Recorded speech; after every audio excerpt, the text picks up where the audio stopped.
Welcome to Ninja DIY. Ninja here. Today I'm going to show you how to build this rustic end table. Went ahead and used 2x12 for the top, 2x8s for the sides. Made a nice little bookshelf down here. Just got to stain it and it'll be all done. Let me know what you think in the comments.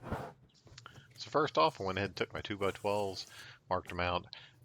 I cut this table 2 foot. I gave myself an extra inch. I always cut an inch off the edge or half inch, whatever, just to get rid of the factory edge. Didn't have a table saw, so I actually used my miter saw. You can actually see I cut the board on one side and flipped it over, so it's kind of a hack if you don't have a table saw.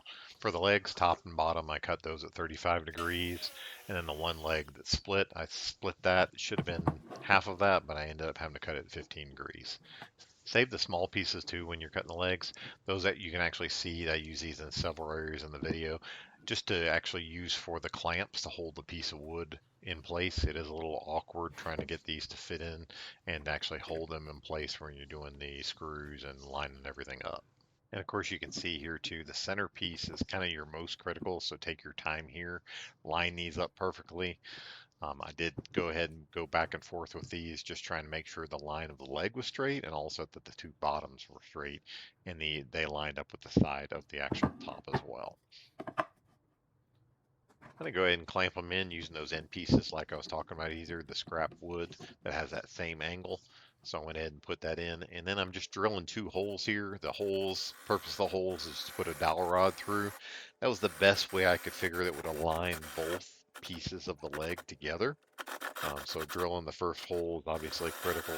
Once you get that hole set up, you can actually use the dowel rod to go ahead and hold that piece of the leg in place. And then you can actually do your second hole. It's more stable on the second hole, so the first hole is more critical. You can see I'm moving the drill back and forth. A lot of times this is just to get that compacted dust out of there, and then I'm going to go ahead and dry fit that other dowel rod in there.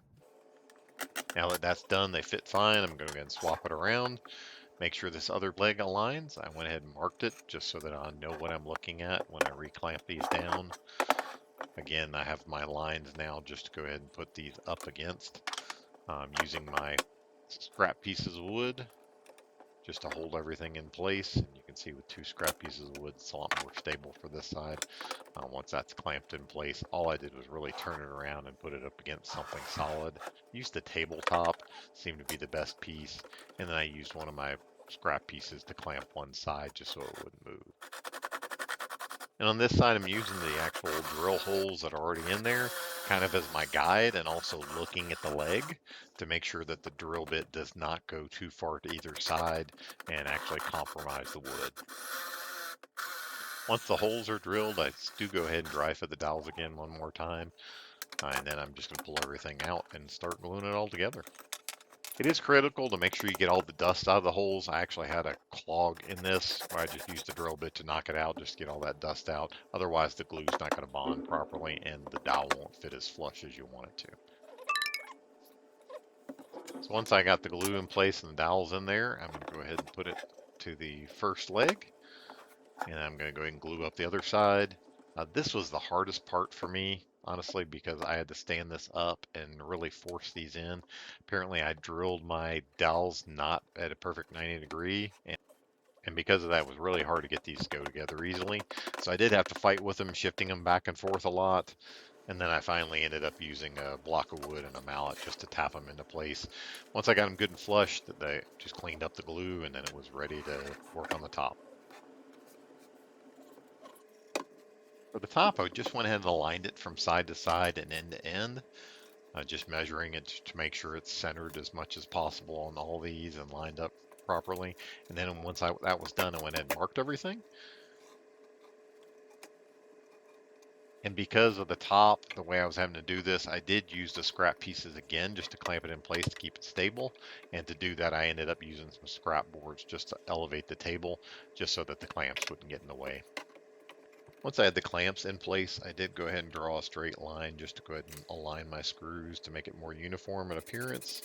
And then I came back as well and also measured from side to side and allowed for the 3 screws to kind of be evenly spaced all the way across. Marks are in place. I went back to drilling. You actually see that the leg shifted on me a couple times. I really had a little bit of a problem holding this, and I didn't have enough clamps handy So if you have some spare clamps, the best idea would be to go ahead and use wood blocks on both sides of it, and that way the leg wouldn't have shifted side to side, and then just clamp those in place and you'd be completely stable. And for here, I went ahead and used my countersink bit. Just go ahead and drill those holes out a little bit just so that the screw head will sink into those. You can buy a bit that is 2-in-1. I just didn't have one handy, so I ended up using countersink bit here. Then just screw it in place. Once I screwed it in place, just switch it around, kind of do the exact same thing on the other side. Everything goes a little faster this time because you're used to it more. Again, didn't have the clamp to go ahead and hold it in place. So that was my only real challenge there, but I already had my idea as far as the line going across and actually knew exactly where I wanted each of these screws. So that part went a lot quicker. Going through the drilling, after I marked all the holes, just drilling that real quick.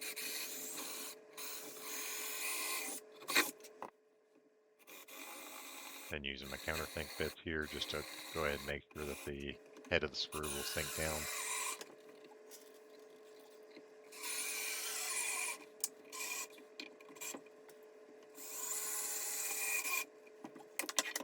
And that's it.